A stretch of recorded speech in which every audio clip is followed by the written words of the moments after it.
Funding for Overheard with Evan Smith is provided in part by Hilco Partners, a Texas government affairs consultancy, and by Claire and Carl Stewart. I'm Evan Smith. He's the mayor of South Bend, Indiana, one of the youngest chief executives of a city with 100,000 residents in the United States, and a much buzzed about Democrat who many see as a leader of his party and the country in the years to come. He's Pete Buttigieg. This is Overheard. Let's be honest. Is this about the ability to learn, or is this about the experience of not having been taught properly? How have you avoided what has befallen other nations in Africa? And you could say that he made his own bed, but you caused him to sleep in it. You know, you saw a problem and over time took it on. And let's start with the sizzle before we get to the steak. Are you going to run for president? I think I just got an F from you, actually. This is over. Mr. Mayor, welcome. Thanks. Nice to see you. So you've been in your current job for a little more than 6 years. That's right. Going on 7 years. Is it everything you thought it would be? And more, yeah. And more. I'm not sure everything can quite prepare you for being mayor of your hometown. I mean, you're working with everything from, the sort of thing you see on Parks and Recreation to, Good reference, by the way. That's good. Well, it is about local government in Indiana. Right. And some days it feels more like The Wire. Haven't had a lot of West Wing days. It's usually either Parks and Rec or The Wire or maybe The Veep. Kind of feel of things. You crammed a lot into that one sentence. That was actually good. But the fact that it's your hometown as opposed to just a random city in a random place, it's different. Yeah, of course. I mean, especially a community that's been through what we've been through. You know, This is a city, people know us often because they know about Notre Dame, but we're really an industrial city and one that was brought to its knees when our biggest employer, Studebaker, collapsed in the 1960s. And so we've still coming back. In many ways, yeah. I mean, we've had colossal ups and downs. We lost about a quarter of our population. We were declared a dying city by Newsweek. In fact, right before you it was got the elected, week I officially got into the race. Right, Newsweek puts South Bend on the list of America's dying cities, and you're thinking, why couldn't I have picked another profession? No, actually, to me, that was a rallying cry. Instead of trying to wish it away, I talked about it every day I was campaigning, saying, hey, this is a kick in the pants. This is a wake-up call. What are we going to do about this? And 6 years later, we're growing at the fastest pace we have in more than a quarter of a century. So, good things are happening in the city. But when you grow up there, and especially having grown up, not really realizing that abandoned factories or empty houses were unusual. I mean, I didn't know that every city didn't have that. That was the normal. Sure. I mean, that was just part of the furniture when I was growing up. So to be able to shape a town now that you grew up in, that you care about, and be part of its comeback is amazing. I'm interested in this idea of how you bring a city back, because it's hard. And we know of a number of instances of big cities around the country that have struggled for various reasons. I'm thinking of Detroit and Oakland as two examples, but we could probably name 20 examples. What sort of thought process you go through? What are the strategies? What are the tactics? How do you start back at the beginning and think, here's the to-do list? What did you do? Well, what you don't do is have it all figured out in advance. I remember when I took office, people were saying, what industry are we going to hitch our wagon to? Are we going to be the nanotech city or the biotech city? And I very quickly realized that clusters of economic growth don't happen because a local government official decided that they would. They happen because you create the right kind of conditions. When people ask me, are you going to be a high-tech advanced city, or are you going to be focusing on manufacturing? To me, that's a false premise and a false choice. How's that? For example, we just finished up a contract at AM General, one of our manufacturers. They make Humvees. Yep. They're also making, or they were making Mercedes vehicles, an R-Class SUV that's sold to the Chinese market. So you got American union auto workers making a German car, going to Chinese customers. They're sending their goods to Asia, not their jobs.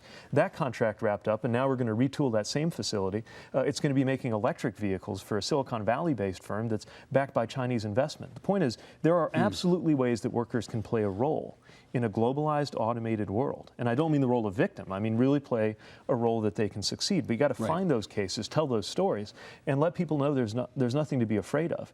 Even as we take all of the displacement and all of the disruption seriously and recognize the impact that it's had on working families for the last half century. Now, as a mayor trying to bring a city back, but even as a mayor not trying to bring a city back, but just to attract business, and I'm conscious of the bidding war going on now for the second Amazon headquarters. Right. Often you have to do things to attract business. You've got to offer economic incentives. You've got to put lots of baubles and beads on So are you in a position economically to be in competition for, if not Amazon, for some of the kinds of economic development opportunities that like-sized cities are chasing? We can be, yeah. Now, we use economic development incentives, especially when things are close and we think it can put us over the top or break a tie. But I also think it's important for local and state leaders to realize you can't succeed by trying to buy jobs. You know, companies are made of people, and the leaders of those companies are going to use their judgment to figure out what kind of community they want to be in. By the time I have the chance to try to pitch some CEO on why they ought to expand in South Bend, they've done the math. They know the cost of land, labor, utilities, taxes, all that. Is it relatively cheap to be there? We're very competitive, on all of those dimensions. I like how you changed my cheap to competitive. That was nice pivot, Mayor. Look, if you're a low-income family trying to get housing in South Bend, it doesn't feel cheap, even though by the standards of one of the coasts or even Austin, it probably would come off that way. Yeah, but the reality is, if a company is looking to relocate, they understand that it's an affordable, maybe that's a good word, an affordable place to relocate employees and families. No doubt the schools are good, that's an attractive part of this? We've got some challenges in the schools, but it's one of the most important things that people look. I guess that's my point. They've already done the math about the taxes and all that stuff. By the time they're talking to me, they want to know if this is the kind of place where they and their colleagues would want to move, and the kind of place that has the workforce that can take the jobs they're going to grow into. You know, one thing that is really frustrating is to hear about a lot of open jobs when you know there are people looking for jobs and they haven't matched up. So we've got to establish the quality of place, and that's everything from hard infrastructure. We've redone our streetscape to make it more friendly, to make sure that pedestrians and bicycles can coexist with cars in a complete street strategy. But also what you might call some of the softer things, just making sure there's enough breweries, making sure that people know that whatever their ethnic background or sexual orientation, they're going to be made to feel comfortable in welcomed in your community. Absolutely, that all adds up, and it's just as important as tax incentives or economic policy. Now, a lot of big cities, as you know, Mr. Mayor, big cities are in a traditional sense blue. Yeah. Blue cities. New York and Los Angeles are blue cities. Chicago is a blue city. Here in the state of Texas, as we sit today, the biggest cities, Houston, Dallas, San Antonio, Austin, are all represented by nonpartisan mayors, but they're all Democrats. Nobody's surprised about that. And the cities themselves are blue outposts in what is a red state. Indiana's a conservative state. It is. How is South Bend? You know, we're a relatively Democratic city. Our county went about 50-50. Relatively. Yeah, probably not, maybe not quite as much as Austin, but, it's a different kind of Democrat, though. You know, it's a blue-collar tradition, tends to be a little more socially conservative. And you're getting exactly where I was going with this. So the nature of the politics and therefore the nature of the people there also probably is a factor in how you approach the city going forward. Yeah, very much so. I mean, you got to develop in a way that's true to who we are as a community, and at the same time, sometimes you're tugging on people to come a little further forward, and that's okay. I mean, that's the give and take in politics. But we have similar challenges. You know, a very conservative state. I mean, Mike Pence was our governor after all. Indeed. And so a lot of us mayors were coming together trying to make sure that a social conservative agenda under Governor Pence didn't embarrass us or make us look like we were anti-growth or anti-future. One of the interesting things about you, as I see it, is you as a mayor, alongside other mayors, have realized that you have more power to take control of issues that once were the province of states or the country. And climate is, of course, your brand. It's extraordinary, and climate is such a great example because who could think of a more global issue than climate, right? People think climate is a huge, and yet it's profoundly local. The impact is local, whether we're talking about dealing with extreme weather events that we've had in South Bend, or the questions around whether climate played a role in something like Harvey. The receiving end of it is local for sure, but also the chance to do something about it is local. And our take is that, if federal government is unable or unwilling to deal with this, that doesn't mean we just stop and wait for them. Whether it's climate, or we just did paid parental leave in South Bend. All I could do, my hands are tied for doing it for the community, so I just did it for city employees, and then I'm urging other employers in the area Public employees, and then you're going to the privates and saying, would you do Yeah, exactly. We're saying, why don't you come along and do the same thing? So you're going to see all kinds of leadership, either by example or by policy, from cities that are no longer even waiting for our state or national government to catch up, because we can't afford to wait. When you're a mayor, you can't. I mean, one thing you'll never see is a city government shut down over party politics. Because we deliver water, and you need water to live. If the water didn't run for 24 hours, society would break down. So we know that we got to solve problems and get stuff done. And I wish we could figure out a way to make state and national politics look a little more like the local level. Well, the fact is, there is something refreshing about direct democracy in the sense that if you're the mayor and things don't go well, they come to your house. They do. They find you. They find you at the grocery. They find you at the gym. And it's a lot harder to go to the governor's mansion and to penetrate security, or to go to the White House. But you go to the mayor's house. No, and that's right? true at every level. I'm always yeah. telling students, I just testified in Congress for the first time in my career. And it took 6 years in office before I had that chance. It was on an obscure wastewater issue. But to testify in Congress, you actually have to be invited. To testify in our city council meetings, you just show up. And I've seen votes go differently because people, some of them not even old enough to vote, have decided to involve themselves in that way. So it's a very healthy thing. I go out to a school or a neighborhood center a few times a year, and we do a Mayor's Night Out event where anybody who wants to can just sit down with me one-on-one, and we just talk about whatever issue is on their mind. And how helpful is that for you? There are some voters who understandably are cynical about politics and about politicians, and they think, well, he's only doing this for show. He's not actually going to listen, and he's not actually going to change his mind. He already had his conclusion about an issue before we met. This is essentially just checking a box. Yeah, no, the truth is sometimes it does change my mind. And the people can tell based on the results. This is the other great thing about the local level. There's no alternative facts. If there's a hole in the road and I failed to fill it in, you can tell. And if we paved it, you can tell. It's not like proving I wasn't born in Kenya. You can tell what's going on in your city, right? Yeah. I'm trying, I got a PAC right now called Hitting Home, which is trying to do state and national politics in the same way, making it all about specific stories that people can tell about their own lives, because it's very hard to lie to somebody about what's going on in their life. Yeah. And local politics all day is that way. So even when somebody's beating me up, it's usually over something that's actually true, and we just disagree about how to deal with it. I wanted to stay on climate for 1 second before we move on. So you're, again, my memory of the earliest mayors to get in this space are two mayors who are no longer in office. Annise Parker in Houston was a big one, and Michael Nutter in Philadelphia was a big one. But those are very democratic cities. Yeah. As you say, your city is pretty much 50-50. Do you have any pushback from the people who you represent about why are you playing in climate? Maybe climate's not even actually a thing. And Oh, yeah, because as you know, this is a very controversial issue, one of many. Yeah. But you've chosen to associate yourself with something that's not exactly in the eyes of some people, apple pie and motherhood. Yeah, I know. I get some stuff on Twitter. I get people saying, especially when you have a weather event and you're saying, hey, this is an example of why we got to deal with climate. And then I got some folks saying, well, you can't do that. This is the wrong time to do that. Yeah. To me, that is the worst form of political correctness. When something bad happens and you're not allowed to talk about what might have contributed to it. Yeah. So you just stick up. But I can also tell a story about climate in a place like South Bend where, again, we're getting into the business of making electric vehicles. One of our very traditional manufacturers in the sheet metal industry, one of their better customers now is in solar. So this is something where we can benefit, in addition to the fact that we're very much hurt. You don't have to be a coastal city or a polar city to be impacted by climate, as we saw recently with a 1,000-year rainfall we had last year that I'm afraid probably isn't a 1,000-year rainfall anymore. We've got to, but when you get it to that concrete level, again, it becomes a little less about ideology, a little less about party, and a little more about, hey, here's a problem, here's how we're going to have to solve it. Are you with me?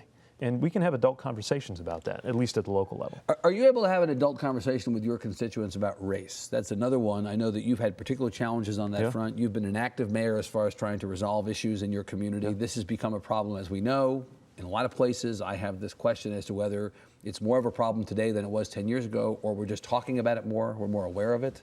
But in fact, it's been a problem at the same level all along. Talk about that from your perspective. It's a serious challenge. South Bend, one of South Bend's great strengths is we're a very diverse city. We're about 25% African American. We're about 15% Latino. That's growing quickly. And like every city, we've had challenges about trust between the police department and members of the community.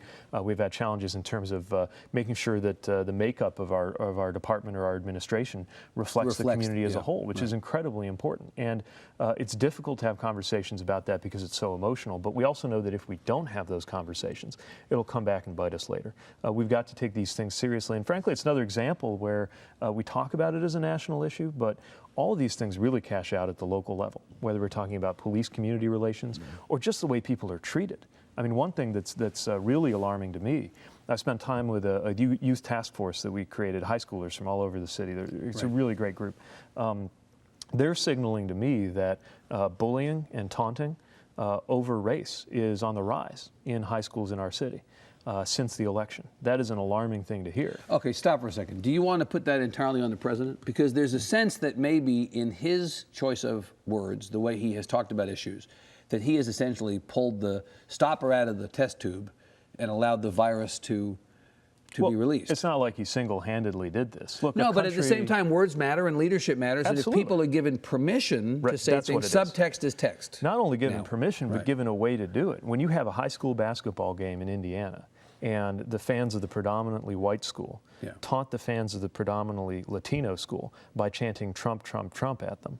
You can't say this has nothing to do with our presidential leadership. I wonder what they're thinking. Now, at the same time, what it's uncorking is a lot deeper. And we've also got, as we hold each other accountable for doing a better job at things like race relations, we've got to acknowledge that when some of the people in this country used to own some of the other people in this country, it's going to take more than a couple generations to deal with that and to move on from Well, and the reality is, in a lot of cities, the Confederate statue and Confederate monument question is a real source of consternation. Of course it is, and it's not just about history. Faulkner said that the past is never dead; it isn't even past, and that's very much, I think, what the Confederate statue debate is about. It's being cast in some quarters as a choice between history and what you choose to celebrate. You don't forget history, you don't ignore history, but you do choose what you celebrate. Yeah, the way we talk about the past has an impact on the present. That's why these things are so raw. That's why they're so important. And we've got to make some commitments to each other. You're unconflicted about that. Yeah, I mean, look, you can't just say, oh, well, it's history, or that confronting it means that we're erasing our own history. It's much deeper than that. But what we can do and what we do know is that the way we behave, the way we treat each other, the way our policies are organized, have an impact on our ability to conquer this for the future. So that my kids and grandkids will, if these issues haven't been cured by then, will at least be that much further along. And that's why it's, I think, so painful for a lot of us to feel like we're watching our society take a step backwards. I want to talk a little bit about your bio. I want people out in the community, people watching this, to feel bad about what they haven't achieved relative to what you have achieved. You were the valedictorian of your high school class. Mm-hmm. You went to Harvard. Yeah. You were a Rhodes Scholar. Yep. You were a reservist in the military, in the Navy. Which branch? The Navy. And then you were deployed. Yeah, I did a tour in Afghanistan in 2014. Right. Yeah. Make me feel bad about myself just sitting here. I mean, this is it's wonderful resume lines, but beyond that, it shows that you aspire to great things and that you've achieved at a high level. And I mean, I'm not as interested in the education stuff as I am in particular about the military stuff. Yeah. Because we're at a moment now where there are a lot of people who served in Afghanistan and Iraq who are cycling back into non-military society and are getting involved in office, running for office or public service. There's been it's like a boom, a little boom of this. Yeah, I'm really energized to see a generation of leaders that's emerging. And both parties. Yeah, right? Yeah. I mean, it's a generation of post 9/11 vets who served in Iraq or Afghanistan. And one reason that I think it's very healthy is that you have a generation of people who, again, politics isn't theoretical for us. Yeah. I think where politics is at its most dangerous is when you talk about events or whole categories of people as this kind of abstraction that's over there. Yeah. A lot of people will be cruel in the way they talk about, let's say, immigrants or minorities, who would never dream of treating a person that way if they knew them. I think the same thing is what's turned the tables on LGBT issues, is a lot of people realizing that the way they talked about a group in the abstract wasn't compatible with the way they believed people they know ought to be treated. Right. And for people who served in the military, this isn't chess pieces. When you see the President of the United States at the UN, you know that you might find yourself carrying a weapon on foreign soil again.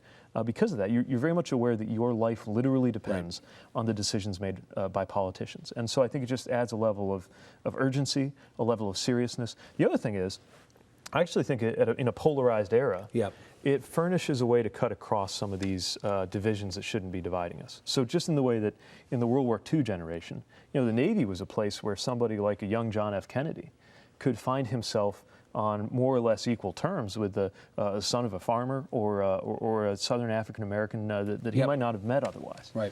And then we got to a period where the reverse was the case, where the military got really skewed towards some classes and not others. Today, I think that's headed back in the right direction, and it means that I think veterans. I certainly find that one of the best chances I have of having a great conversation with an ideological conservative is if we begin by relating over a common experience. When I was downrange, nobody cared when we were getting into a vehicle that I was driving or guarding. Nobody cared whether I was going home to a girlfriend or a boyfriend or where my father had immigrated from. Yep. They want to know if I knew how to use my rifle and if I'd studied the route intelligence, right? And that kind of clarity of thinking can be very healthy, and I think it can do a lot of good if more of these vets get elected. But a difference, at least for me, in my perception of this, is that a number of the vets who are coming back to run or get involved are self-identifying as Democrats. Yeah. That's not to say that there were not veterans who self-identified as Democrats previously, but it just seems like that's an interesting aspect to this. I think about Jason Kander. We've talked about Jason Kander, who ran for the Senate in Missouri. Here in Texas, there's a decorated veteran named M.J. Hager who's running for Congress, who wrote a book called Shoot Like a Girl that is a bestseller. These are all Democrats. Right.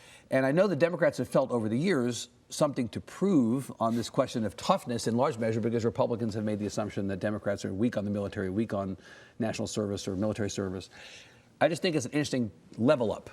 Yep. Right, that you now have this situation where you've got I think there's no reason reason why Democrats shouldn't be a strong national security party. I think all of the ideologies and party affiliations got scrambled really probably from the moment that George W. Bush decided to invade Iraq. This idea that Democrats belong any less in national security or are represented any less among people from the veteran world who are stepping up, I think we can finally say that's been put to bed. And it's time to talk about the future. That's just wrong. So on this question of the future, you sought unsuccessfully the chair position at the Democratic National Committee. You were one of 11 candidates. You were well thought of, written about very favorably. You came out of it with your reputation intact. In fact, arguably, more people knew about you afterwards than did before. Yeah. And people thought, based on how you ran, how you conducted yourself, and the things you said, that you had a future. It may turn out that it was better not to get the job, right? Well, it's a really difficult job. Well, look, Tom Perez looks miserable. Have you seen him recently? Every time I see him, he looks like he wants to go home for the night. Yeah, no, I saw him not long ago, and he's doing tremendous. He's working tremendously hard in a job that is just structurally very difficult. Well, there's a rebuild going on of a sort at the DNC. There is, and there ought to be. I mean, the party's got to retool. Look, we would have been in trouble. A lot of people think Democrats are in trouble because we lost the White House. One of the things I was arguing when I was running for DNC chair is we would be in big trouble as a party even had we won the White House, especially as a party that's finally beginning to realize that we can't treat the presidency like it's the only office that matters. Look at what's going on in the state houses. Our counterparts on the other side of the aisle, patiently and cleverly, some of it started here in Texas with school board races in the 80s. Right. And they were the untold story, Mr. Mayor, of the Obama years is it was Make America Red Again. Yeah. Right? How many governorships went Republican? How many state house races went Republican? We lost something like 1,000 seats. Right. And we've got to do a better job there. We've got to pay closer attention to the different dynamics. And it's a signal that the party's in trouble. Now, I don't think we're in trouble because our values are wrong. On the contrary, if you survey Americans, they're more and more believing things that are in line with what the Democratic Party has always stood for. Right. I also don't think it's because we don't have a message. I know people say that. To me, our message is very clear. We're the party that supports and defends ordinary people going about their everyday lives. That's Do you why think we're that's here. Agreed upon by everybody in the party? I mean, your party is a bit at war now. The Bernie wing and the Hillary wing, that can be exaggerated. Yeah. But again, having witnessed the DNC race up close, I can tell you that divide is a thing. It is a thing, but the fact that those wings are named after people rather than ideas, I think, is one example of how that's just lazy journalism on my part. No, I think it's I think it I'm shows copping that, to it. There were these factions that developed, but it's not really necessarily something we can't transcend by returning to the core values that make us Democrats. Right. And I think there's a way to talk about fairness, for example, that demonstrates why it's a false choice to suggest that we can either speak to the working class in parts of the country like where I'm from, or we can be true to our bedrock commitments that give us our moral authority on racial and social justice. The idea that that's an either or. It could be both and. It has to be a both and. The idea that's either or is crazy. But we've got to return to a vocabulary of fairness and think about freedom and remember that we can't leave the idea of freedom to the other side. Especially when, in my personal experience, my freedom has been better secured by things that the Democratic Party or progressives have been able to do. I think a lot more Americans are more free to do things like not just live a good life, but maybe leave a workplace they've had enough of to start a business, an entrepreneurial, because of the Affordable Care Act. We've done a lot to make people more free. If we start thinking about it in those terms, I think we'll find on our side of the aisle, we've got more in common than you might believe when you read the insider political press.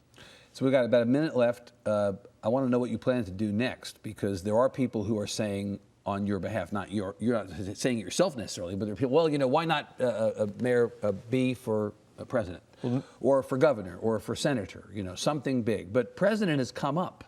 The next thing I'm going to do is get on a plane and go back to South Bend, where I'm the mayor. I'm going to push you to actually answer it. I mean, look, it's a day job like mayor isn't a job that you have just so you can get another job. It is immediate, it's important, and it commands just about all my attention.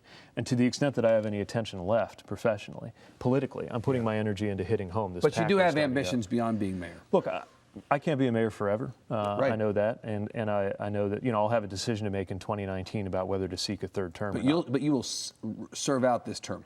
That's my plan. For yeah, sure. Absolutely. Okay. I'll also say that every compelling opportunity that I've had in politics has come as a bit of a surprise. I didn't know that I'd run for state treasurer in 2010 in Indiana, which is how I cut my teeth. I certainly didn't know that I was going to be running for DNC. Nobody sits on their mother's knee and says, I want to be a party chair one day, right? Yes. That no one who's well balanced. But it happened because there was this moment where I realized that what was needed and what I was about and what I had to offer, there was this fit between them. That's how I became mayor too. And I think anyone looking for a job opportunity ought to be on the lookout for that. Okay, Mr. Mayor, good luck with everything that you do, and good luck to you personally, and maybe if you make a new career path for yourself, you'll come back and talk to us again. Thank you. All right, Mr. Mayor, thanks very much. Pete Buttigieg, thank you. Good. We'd love to have you join us in the studio. Visit our website at klru.org/overheard to find invitations to interviews, Q&As with our audience and guests, and an archive of past episodes. We had just enough money in the budget to do one poll, so we did that while we were running. And one of the things pollsters do is they test all your attributes. So if you knew that Pete was, was in the Navy, would you be more or less likely to vote? And they, all the things in my bio.